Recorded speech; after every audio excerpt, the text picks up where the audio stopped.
زره زره زړه به راټول کم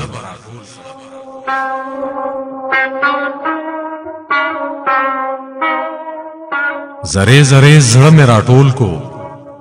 زره زره زړه مې راټول کو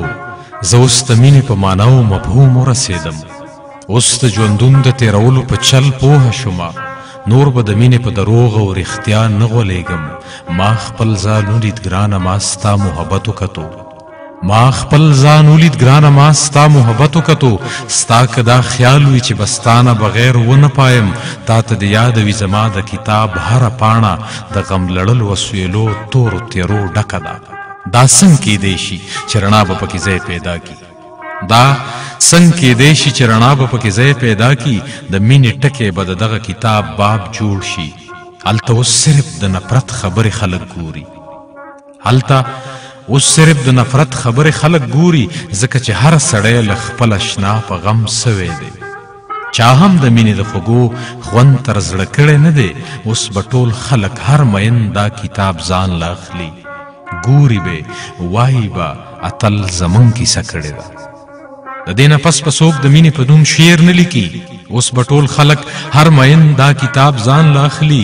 ګوري به وایي به اتل زمونږ کیسه کړې ده د دې نه پس به څوک د مینې په نوم شعر نه لیکي څوک به د چا ښایست ته نه پسخېږي ژوند به کوي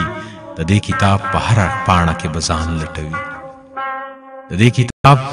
په هره پاڼه کې به ځان لټوي د خپلې سوې ځوانۍ ویر به کوي دا به وایي نفرت هم ژوند دی د انسان او حقیقت سره سړی اشنا کړي د ژوند ټولې لارې وپېژني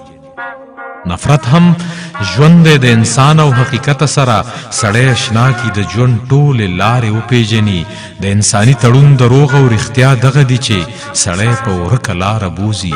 بې منزله یې کړي ستړی ستومانه شي نه بیرته نه په وړاندې تلی شي